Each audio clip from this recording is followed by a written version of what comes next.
Hello everyone, welcome to my channel. I hope everyone is having a wonderful day. Before starting the video, please go ahead and hit the subscribe button and give this video a like up. The Abbott guest house bathroom is awash in sterile moonlight. Mariah Copeland stands barefoot on the cold tile, knuckles white around the sink, staring into the fractured corner of a mirror she cracked weeks ago but never replaced. Each broken shard reflects a version of her, the loyal wife, the terrified mother, the seasoned survivor who once clawed her way out of captivity. Tonight, none of those images convince her she is worthy of the warmth waiting in the next room, Tessa's gentle humming beside Aria's crib. Instead, the splintered glass whispers the secret she has wrapped around her heart: I am the danger. 2 nights earlier, a mystery number flashed on Mariah's phone while she rode the red-eye home from Portland. She answered to silence, except for distant traffic and a single rasping breath. No caller ID, no voicemail, only a sudden surge of dread. That dread followed her across the tarmac, through baggage claim, and into the waiting arms of Tessa. It is still with her now, coiled around her spine. The episode opens on Mariah hugging herself in the dark kitchen. Tessa pads in, half asleep and smiling, offering chamomile. When Mariah flinches at the touch of the mug, Tessa's eyes fill with worry. Tessa, softly, whatever happened on that trip, let me carry a little of it. Mariah, forcing a smile, it's not for you to carry. I'm just tired. Viewers tumble back with Mariah into the Portland charity gala, clinking glasses, swirling gowns, fundraiser speeches she barely heard. Her focus had been on the donor who cornered her near the balcony, Dane, a charismatic venture capitalist with too much wine in his grin. Dialogue plays in shards, his offhand threats to blackball her nonprofit if she refused a private after-party. Her curt rejection, the sudden struggle when he grabbed her wrist. The scene blurs into chaos. Did she shove him, or did he slip on the slick tile? She remembers nothing but the sickening crack of a skull against stone and the smell of night-blooming jasmine. When she jolts awake in her hotel room hours later, her dress sleeve is torn, her knuckles bruised, and her phone shows a single message: we know. Back in Genoa City, rumors spread. The gala ended abruptly. Dane never checked out of his suite. Press leaks suggest foul play, though no suspects are named. Mariah watches GC Buzz's scrolling headline from Crimson Lights, pulse pounding. Sharon senses the storm behind her daughter's tight smile. Mother and daughter share more than DNA, they share a history of secrets. But Mariah evades Sharon's therapist's calm questions, claiming a new mom nerves.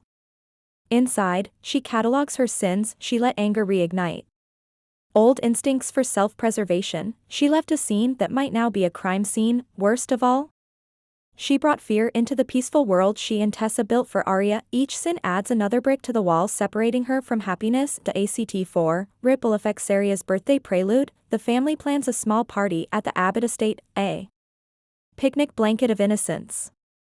But as decorations go up, Mariah's smile is brittle. Every balloon feels like an indictment. You will pop, just like this. Chancellor's investigation. Chance, now interim chief of police, appears at society to interview everyone who attended the gala. His casual greeting to Mariah, heard. You were there too, small world, sends her heartbeat sprinting. He notices the micro-flinch. Kyle's offer. Kyle, forever fond of Mariah's fire, invites her to co-host a Jabot charity event. She turns him down with shaky excuses. Inside, she tells herself she can't risk more public scrutiny, not when guilt is bleeding through her pores. The ACTV, the voice in her ear. Late evening, as Tessa rehearses new music downstairs, Mariah receives another call. The same unknown number. This time a voice whispers, pretty redhead, pretty big problem. Meet me at Chancellor Park. Midnight. She goes, but not alone. In the shadows, near the fountain, she finds Holden Novak, ex-reporter and opportunistic fixer, leaning on a lamppost. He claims a concerned friend paid him to help her before the cops pounce. Holden, video cameras saw you on that balcony. Security timestamp is incriminating. Mariah, are you threatening me? Holden shrugs. A threat? Offer? Depends what you pay for. Holden suggests hush money. Mariah, nauseated, refuses. As she storms off, he calls after her, "Clock's ticking, sweetheart." The truth gets expensive. After fleeing the park, Mariah sneaks into Aria's room. She rocks her daughter, tears dripping onto the baby blanket. Tessa finds them, humming a lullaby that once comforted Mariah in captivity. Mariah, voice shaking, "I keep waiting for someone to tell me I can have all this. But it feels like stolen property." Tessa, "Who said you don't deserve happiness?" Mariah, "Me. Every second since that night." Tessa doesn't push, she simply holds her. But in the quiet, viewers see Mariah's decision. She'll unburden herself, if she can keep Tessa and Aria safe. At society the next morning, Mariah tells Sharon she's taking Aria on a mother-daughter retreat. Sharon's brow furrows. Mariah hates spontaneous road trips. Sharon glimpses the bruise on Mariah's wrist and realizes her daughter is spiraling. Meanwhile, Holden sows seeds in the press, hinting at a prominent activist entangled in Portland intrigue. Blogs speculate wildly. Mariah's image flickers between hero and villain in the public eye, and each article, though unseen by her, chisels another chip from her self-worth. Night descends, thunder rolls in. Tessa and Sharon, flanked by Noah, Faith, and even Kyle, stage an intervention at the cottage. They don't accuse, they plead. "Sharon, you once told me secrets kill more slowly than bullets. Let's not test that." Noah, "We're artists, sis. We fix broken pieces into something stronger." Tessa, whispering, "You deserve light, not just survival." Mariah crumples.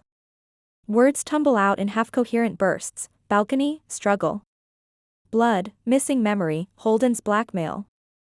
She ends with a whisper, "If they arrest me, promise you'll tell Aria I loved her more than the sun."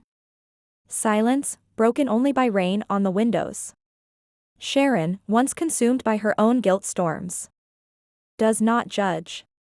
She calls Amanda Sinclair, legal virtuoso, and arranges immediate counsel. Detective Chance shows up, summoned by an anonymous tip. Holden, of course. But instead of cuffs, he brings empathy. Surveillance footage, he reveals, shows Mitchell Dane stumbling alone moments before the fall. His intoxication may clear Mariah entirely. She is not a suspect, merely a witness they couldn't locate. Still, Mariah's relief is tempered by shame. Her self-imposed exile almost imploded her family. She breaks down in Tessa's arms, sobbing, "I try to outrun my reflection." Tessa cups her face. Reflections lie. "I know the real you." Amanda, fierce as ever, confronts Holden. She threatens defamation suits and exposes his lack of evidence. Holden folds. His parting shot to Mariah, "People will believe anything if you hand them a breadcrumb," slides off her like oil on water. For the first time since Portland, Mariah stands tall.